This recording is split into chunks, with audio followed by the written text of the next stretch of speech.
You really are source energy. You were consciousness before you came into this body, and while you are in this body, you still remain to be that source energy consciousness. And when you have what is called your death experience, then you will continue to be that same exact consciousness that you were when you came into this body, but that consciousness that you came into your body would have been expanded as a result of you being here. So when we're talking about manifestation, we're really talking about you allowing you to be who you really are, who life has caused you to become in this now moment, because that is what your emotions are about. Your emotions are always telling you the measurement, the gauge between how who you really are, who you have become as a result of your life, and who you're allowing yourself to be in that moment as a result of whatever vibration you have going on or whatever thought you have going on. And that's exactly what your emotions are about. Your negative emotions are always because life has caused you to become something, but you're not, for some reason, deciding to go with the expansion. You're not deciding to go with that desire. You're actually deciding to go against the flow of your own desire. And that's what resistance is, because you're deciding to put off your desires simply because you can't consistently believe in your desire. Because when you want something and you don't doubt it, then it comes to you really fast. When you have a desire and a belief that's in the same place, then it really works. But the thing is, when you have a belief and it doesn't work with your desire, meaning your belief and your desire are total opposites, meaning you doubt it, you really want it, and you doubt it. You have strong desire, you do have strong desire, but you also have strong patterns of resistance which don't allow that desire to see the light of day in terms of physical manifestation.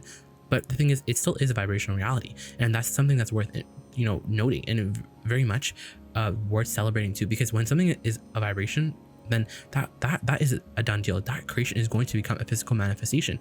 And that's exactly what we're going to be talking about today. We're going to be talking about you understanding the art of being who you really are in this now moment. And in you being who you really are, you actually manifest everything that you want, right? Because what's the upside of you being who you really are? You get to feel good, and feeling good, the pleasure that you feel in this now moment is the true manifestation. Because if you don't feel good in this now moment, then something is really wrong, and you know that, because when you don't feel good, when life isn't going wrong, when it's not going right, you want to throw a tantrum, because deep down you know instinctually that life should be going very well for you. And life is never about the conditions. It's never about what you have. It's always about your opinion about what you have, and it's in your best interest to update your opinion so that you can factor in, or you can consider, or you can factor in all of who you have already become. So when you look at your bank account, you're finding ways to feel good about the money you have, not the money that you have, but the money that you really have. Because when we talk about who you really are, well, what we mean to say is, if you're a millionaire, if life has caused you to become a millionaire, then that's exactly what you must be. You must become a millionaire.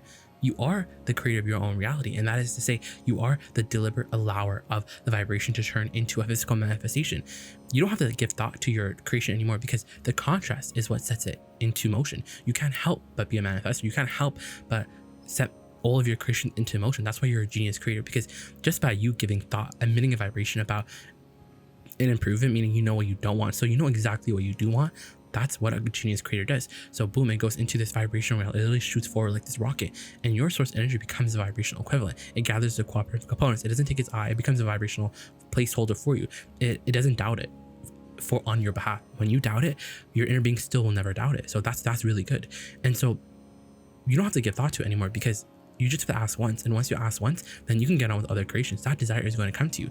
All the art of allowing is really about is not contradicting your own desires, because you don't have to think about it again, because the fact that you already lived the absence of it means that you put the presence, and you're going to now experience it along the path of your least resistance, and the best appropriate time according to your path of least resistance, because your inner being, who you really are, the larger part of you that you have connection to, that your emotions are tied to, who is right now standing in your vortex, because your vortex is the current reality. This reality that you're thinking is a current reality, because you can see it, you can smell it, you can test it, you can touch it, you can taste it. It isn't the real reality, it's the old reality. The true reality is your vortex. So who you really are is rich. Who you really are is everything that life has caused you to become. It really is, the vortex is your true point of attraction, because that's where your inner being is. So then if you're the deliberate allower, then does that mean that you just are supposed to be sort of blank-minded, meaning you're just supposed to be the allower?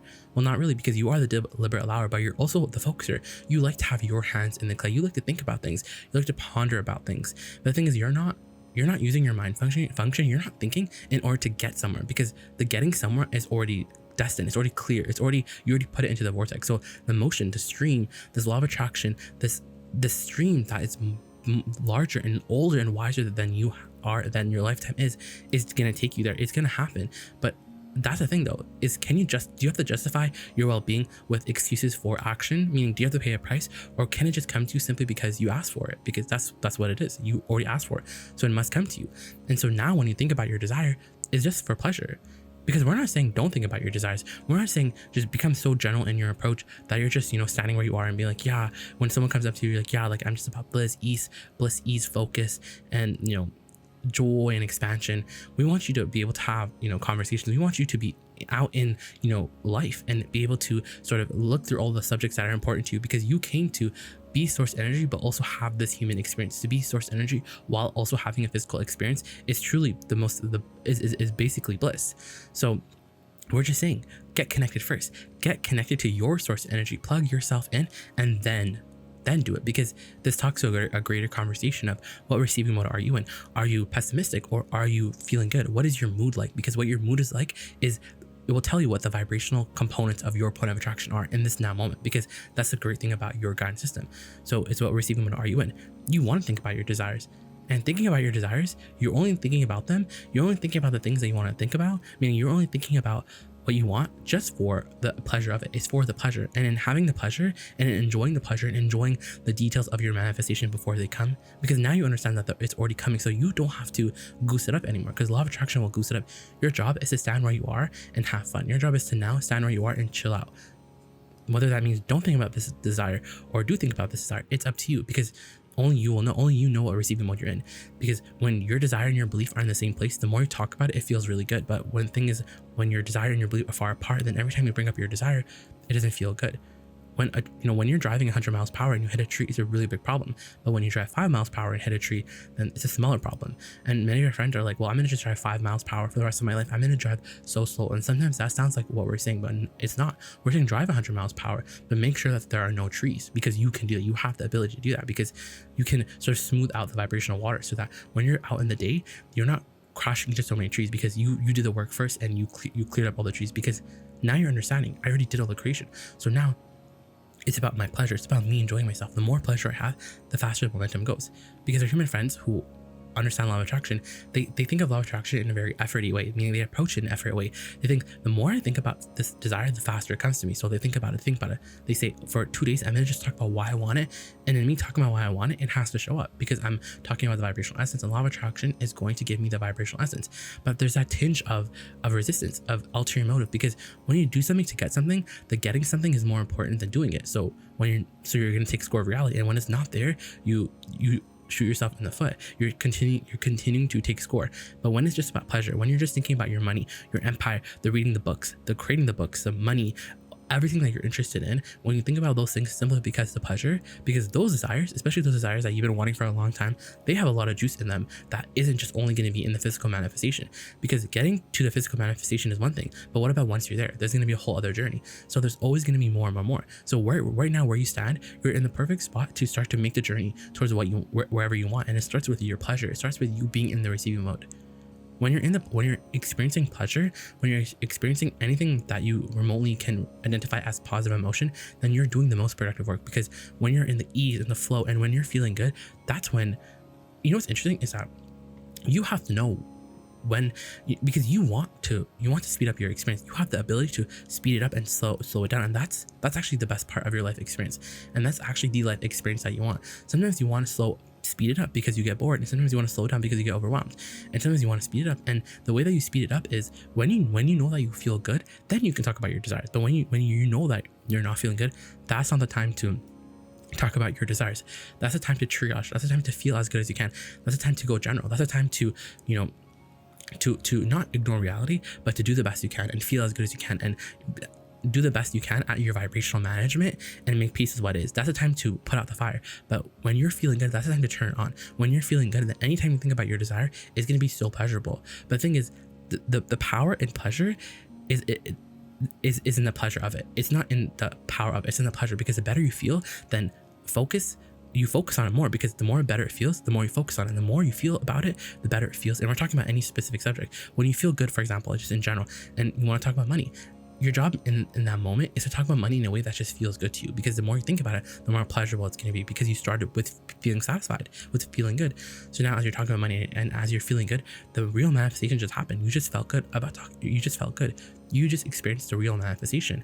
And now you're not going to be vibrating the absence. Now you're going to be talking about your desire. You're going to be talking about the money, and you're going to be enjoying the pleasure of having the abundance, the security, the freedom that you want. And law of attraction is not going to know the difference. Law of attraction is going to give it to you, but you're doing it for the pleasure. And in doing it for the pleasure, you continue to go back to that subject. That's what genius is. All the masters did that. They focused on this subject, on one subject, until it had to come to them, because they knew they thought about a subject in a way that felt really good to them. And that's what we're saying. We're saying ignore what is, ignore the details, ignore exactly how you're gonna get there, and make the conversation just feel good to you. Make the subject just be about pleasure, because it's not about effort, because you already did all the creations. And we know you already know this. We know that you're the creator, and we know that you would have gotten to all this, but we got you, because you are the creator of your reality. Yes, you're also the deliberate allower, but you also want, you want to put your hands in the clay. You want to mold the clay. You want to enjoy your life. You want to think about your desires. You want to be, because you like to be inspired. You like to be focused. You like to be very focused. But the thing is, the things that you like to focus on are not necessarily things that would be deemed by your society or deemed by someone who may be looking at you as something that's productive. But we're telling you, anything that gives you pleasure when you think about it is the most productive thing that you can do. That's the power of non-resistant thought. That's the true power of it. But like we said, power is in the pleasure. So think about your desires. But the thing is, you have to know. It's up to you to understand your guidance system and understand your emotion. And the best way to understand your emotion is to understand your mood. To ask yourself your mood. If I'm feeling good, then let's put on the gas. But if I'm feeling bad, then I'm not going to put on the gas, because if I put on the gas, if I'm in negative emotion and I bring up the desires, then I'm only going to have access to thoughts of more lack, more absence, and it's not going to feel good. It's going to be a tailspin. It's going to be horrible. It's going to feel really bad, because suddenly you just don't believe in anything. Suddenly every single desire has a hole. You see the flaw in everything. But when you're feeling really good, when you're high flying, and then you bring up your subjects that you're interested in, then you're able to find pleasure. You only have access. The law of attraction will only allow you to have access to the higher frequency thoughts, and you can apply that to all of your desires. But the thing is, you're only thinking about this desire for pleasure. Your job is for pleasure. So now you have to consider, how can I think about this desire in a pleasurable way? What about it is pleasurable? Why do you want it? Because it feels good. Because we're not saying think about why you want it and then it will come. We're saying think about why you want it, and in thinking about why you want it, you're gonna vibrate with it. You're gonna find the pleasure. You're gonna think thoughts that are non-resistant and thus pleasurable. And in the pleasure, the real momentum kicks in. And when the real momentum kicks in, you're gonna get inspired. It's gonna be a really fun unfolding. But it was never for the work. It's never for the effort. It's only for the pleasure. So you have to really understand what's the difference between what's the difference between, in sort of feeling terms, what feels different, or how does it feel different? What about the two things feel different? Make them different. Efforting and pleasure. Efforting means I need to do this to get there. The pleasure is I'm just having fun. It's all good. It's easy. It's like being a kid. It's the pleasure. The pleasure of non-resistant thought. Because the power of your daydream is pleasure. It's not the actual I can bang it into place right now, because you're so obsessed with manifestation and you just want to get right there. But we're saying it doesn't work like that, because you can't just hop over there. You have to bring it to you, but you have to create an atmosphere, a vibrational field, a vibrational sort of bubble that's attractive in nature, and then it all comes to you.